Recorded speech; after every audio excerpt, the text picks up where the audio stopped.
Hi friends, host Eric here, talking on famous people. I was unsatisfied with my last Socionics video they just published.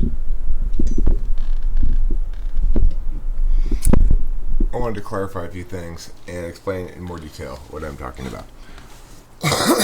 So, here's why Socionics is wrong, or you should prefer my approach to Socionics' approach, or any other approach. The simple answer is my model works like an actual model, and no other understanding of cognitive functions does. What does that mean?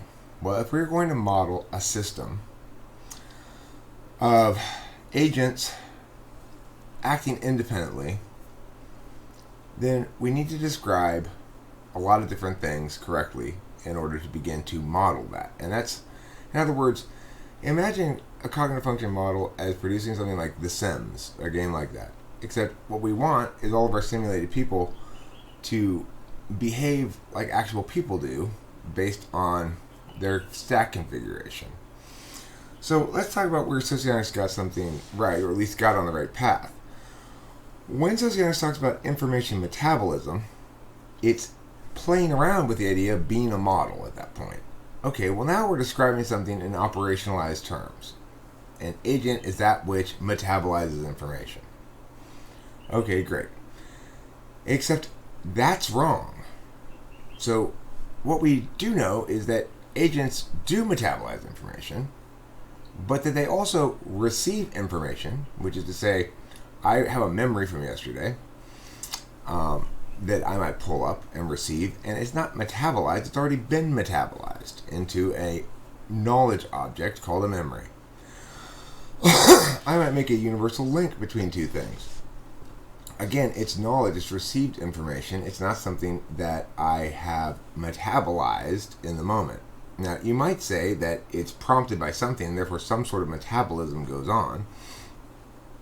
But even if you were to try to stretch the definition of that, to metabolize is to process data in a way that renders it into something else, right? The something else it's rendered into is knowledge, usually.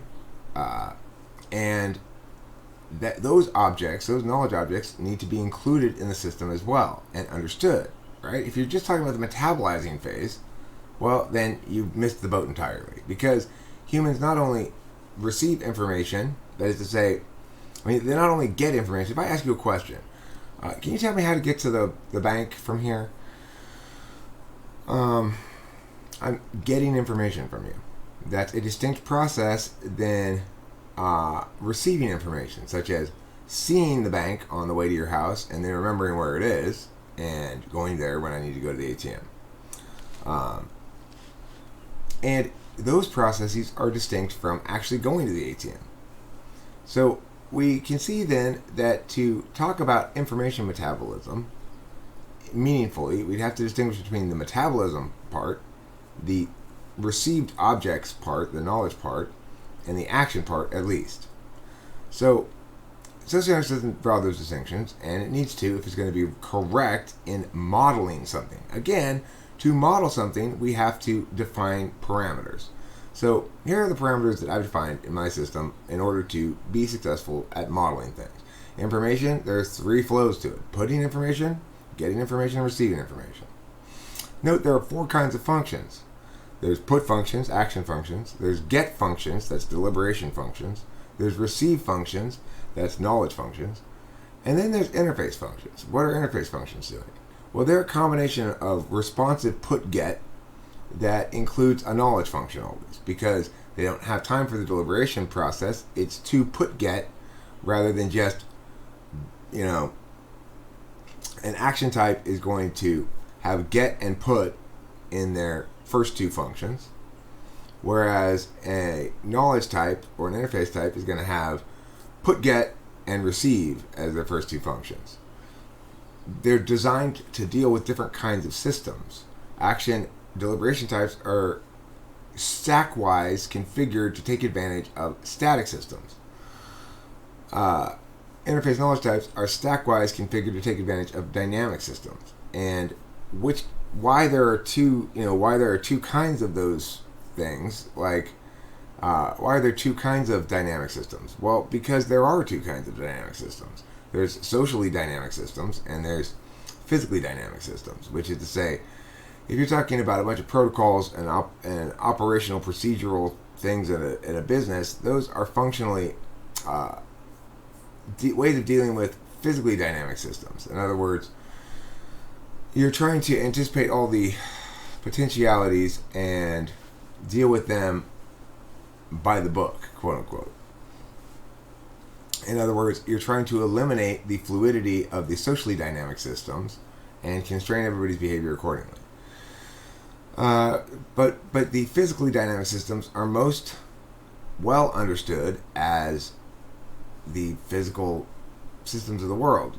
Gates that swing and don't latch are broken in some fashion and need to be fixed. But it's a unique particularist system, namely that gate is distinct from other gates.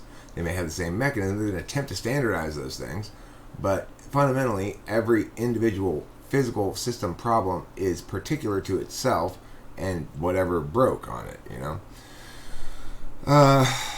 Okay, I got a little sort of sidetracked there, I guess. The point is, I'm presenting, here's how we will model this. We have information flows in 3 ways, plus the interface function, which I just mentioned is sort of a combination of put-get. We have 4 different fields on which these attentional manners operate. Namely, if I'm receiving information, a memory, it's entirely internal. It's something that's part of who I am. And that's part of the problem with socionics. I understand that information elements, quote unquote, are not simply things external to one and separate from one, that a person comprises their knowledge, among other things. And to try to say that attending via knowledge is somehow not something one has to account for in your system means you're not modeling things correctly. So, okay, now that we understand that information is part of who a person is, it's not just something one deals with, we need to sort of understand the parameters via which an individual entity has the capacity to parse their movement through reality as both a doer, a beer, a knower, and a thinker, and a feeler, you know, all those things. So to clarify further then, what we're looking at is there are 3 perspectives, so to speak. Every system basically only accounts for 2 of them, subject and object, subjective and objective. But there's actually agential, subjective, and objective. And the difference is, agential might be called private agent, subject might be called public agent, and object is object. The reason is because with any given act, we can parse it out accordingly. In other words, we can collapse everything down in these terms and operationalize them so that they can actually be modeled. So how would that play out? It would play out like if I'm putting information on an external metaphysical field, the subject puts that information and the information links to the subject. But you, who receives that information, may make speculations about the illocutionary plane, things I'm not saying out loud that are representative of my agential intentions that are distinct from my locutionary words, you know, the plane of locution, which is the actual meaning of my words. I may say something that sounds very sweet and innocent, but is really motivated by some dark purpose or whatever, you know. So we have to account for the fact that there's an illocutionary perspective, a locutionary perspective, and an object or receiving the action perspective. Now this is just on the metaphysical plane. I'm talking about words, but the same thing is true for physical actions as well. So okay, we need to, if we're going to have correct modeling of cognitive functions, we need to understand them as functions, which is this thing. They are ways of linking 2 distinct things in order to generate a resolution of those things.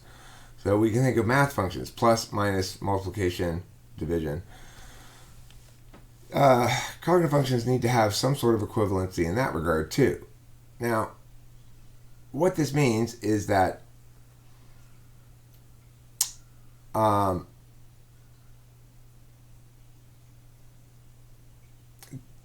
that we have to understand the linkage. And there are causal links and there are conditional links. Which means we need to understand the time flows, as I mentioned in the last video, which is to say, if I'm talking or dealing on the map level, the metaphysical level, as each human being fundamentally goes through life comparing map against territory all the time, what they expect and what is. When I'm operating on the metaphysical external field and making map changes and stuff like I'm doing right now, which is basically saying, here's what's wrong with your map, here's why my map is preferable, and so forth.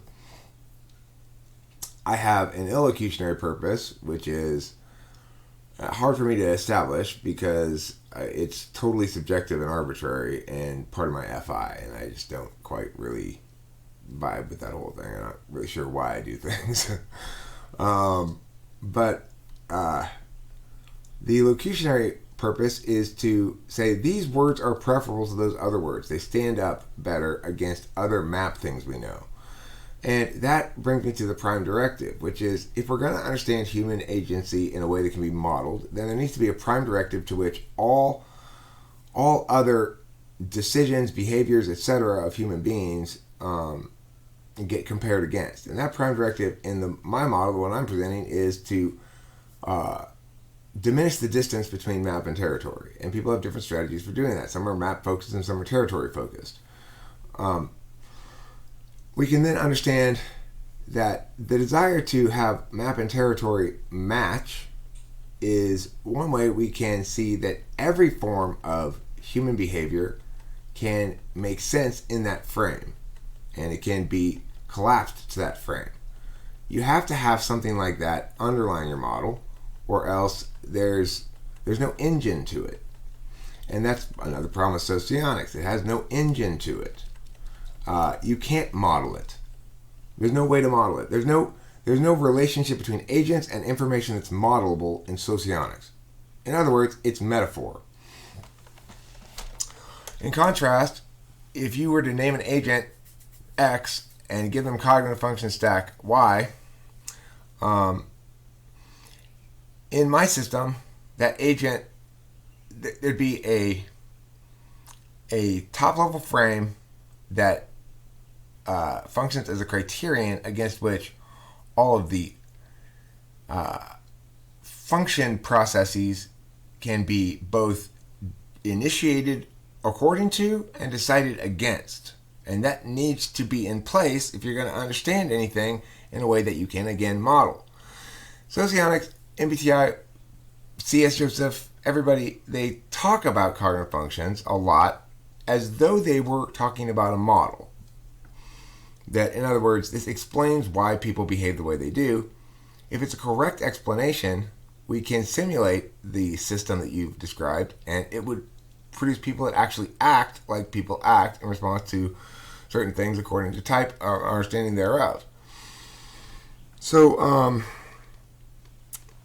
to nutshell how to do that, you need 4 fields: external metaphysical, internal metaphysical, external physical, internal physical.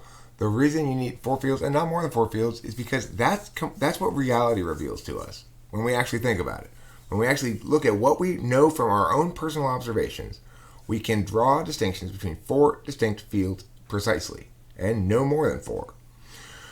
When we actually look at the way that people attend and what kind of attentional manners those function as, like right now, I am talking, I'm putting information out for people. That's different than if I were just thinking in my head about it, because it's present in a different place.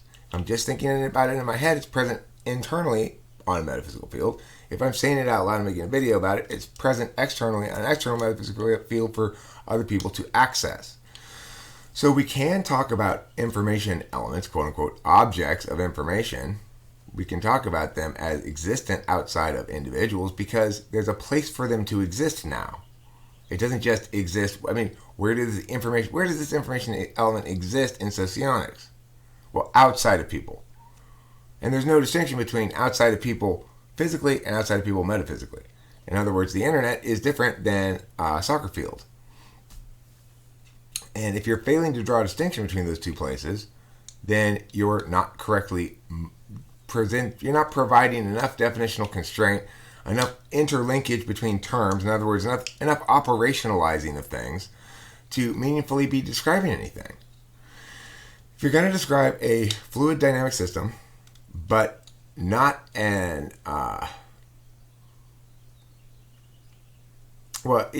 fluid dynamic system that involves a lot of heuristic approaches to responding to basically a chaotically evolving world, then there's a limited amount of success you're going to have in projecting into the future.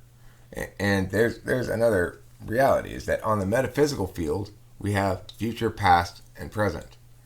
On the physical field, we only have the present. We only have real time. And so you'll hear this sort of argument a lot. Well, there's only really people are only ever in the moment, really. There's not any past and present. Those are illusions. Well, they're not illusions. They're statuses on the metaphysical field that relate to the fact that we can keep track of ourselves as we move through time. So we need to have static objects representing things that already happened, and static objects representing things we anticipate will happen. The actual experience of them is a different process. So, I'm not saying it's impossible to improve upon my model.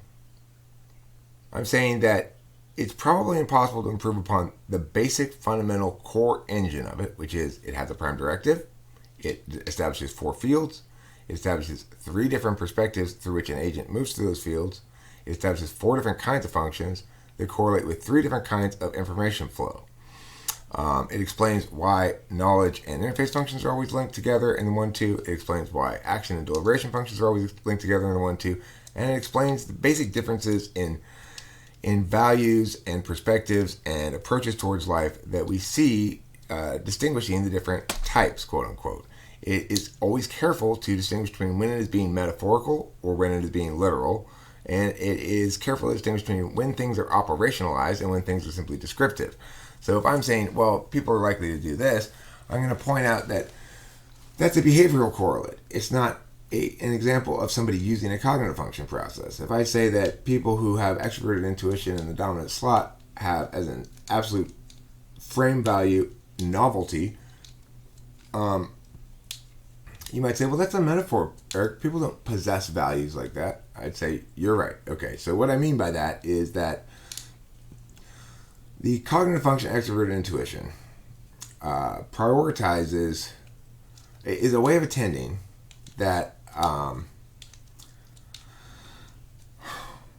that potentiates likely or possible ways in which the map could be wrong going forward. Possible ways in which other things than what is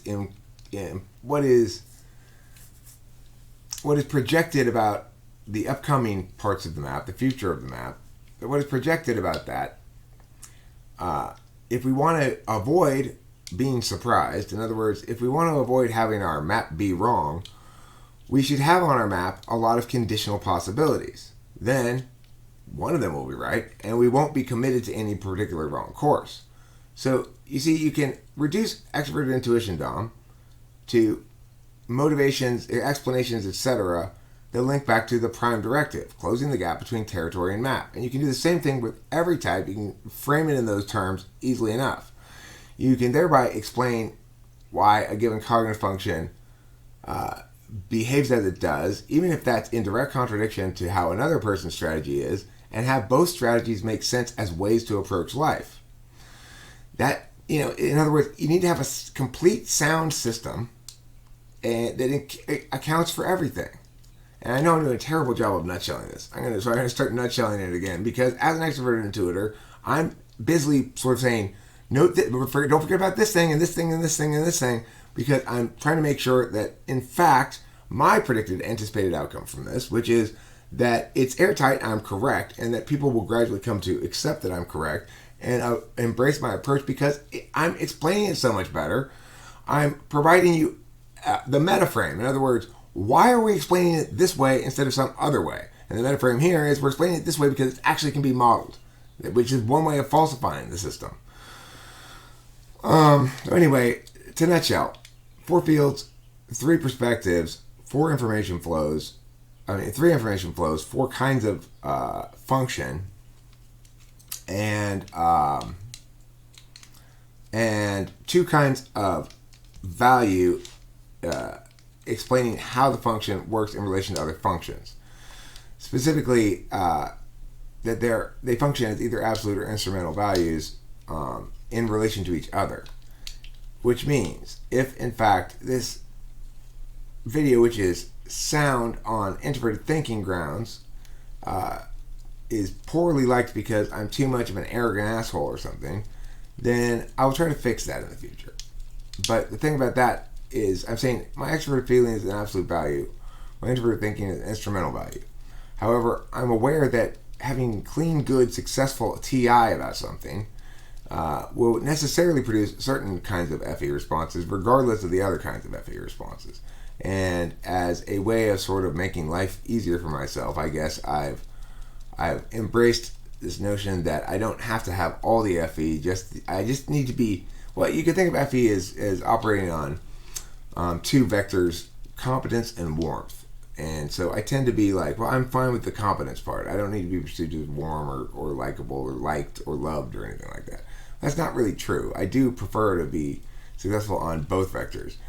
And that kind of self-indulgent I just be successful on one, as I get older, proves an inadequate approach. So I try to schmooze things around a little bit, put a little FE honey on shit. Am I successful? Not necessarily, but regardless of whether I'm successful with the FE or not, I am correct here. And the reason Socionics, Jack from Socionics Society, is not going to be able to respond adequately to this is because he hasn't answered the question about whether or not he's making a model, a taxonomy, or something else.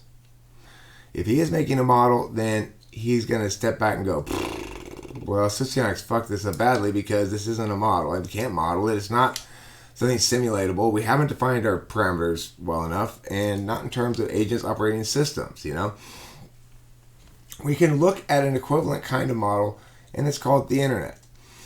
The internet is a successfully implemented simulated system in which the only elements that aren't simulated are the agent's behaviors.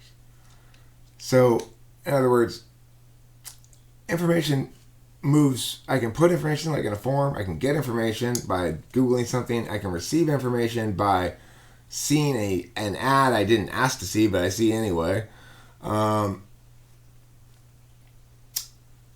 I can interface with other people in video conference room or a live stream or a premiere in the chat. In other words, that requires responsiveness. You can see the difference right now. This requires no interface function. It requires that everything will be framed knowing that other people will use extroverted feelings and interface function to interact in their understanding of this.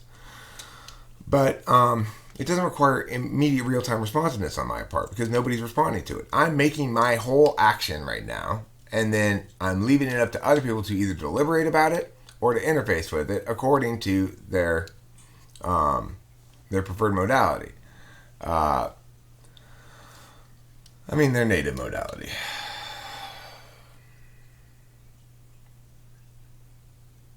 Is that it? That's it for now. So yeah, if you want to think Socionics is more correct about this, then explain to me Socionics in a way that you can do what I just described. Namely, you can model agents operating in a dynamic system in a way that actually produces a meaningful model of the dynamic system and the ways in which people interact in it, where the terms are operationalized, where there's a fundamental criterion against which everything else can be compared. You need to have all that shit. You have to have everything reducible in a system if you're going to model it. If there's too much irreducible shit in the system, then it's not modelable. So, that's it. And that's why socionics is wrong. It doesn't know what it's doing. It never knew what it was doing in the first place. It had sort of intuitive feelings that we ought to model this, but it didn't attempt to model it correctly. It didn't start with a basic concept of what it means to model something. And so as a consequence, it's a mishmash of metaphor, reductive and inadequate mechanical explanations, and a failure to distinguish between the two. So that's what's wrong with socionics. That's why I'm right and socionics is wrong. I'm the rightest of anybody. Could somebody help me make my system even more right? Yeah, I'm not exactly sure how to model certain elements of it. I'm not exactly sure what the linkage is between those perspectives, the agential, subjective, and objective, and the various functions and the various information flows in the fields. I'm sure there's a specific mechanics to all of that, and I'm not exactly sure what it is. So could people help me improve mine? Sure. Is mine perfect? No. Is mine miles and miles and miles better than everything else? Yes. It's a whole different class of operation here. The thing I'm doing is real. Everybody else is just talking out their ass, including socionics, Jack. The end.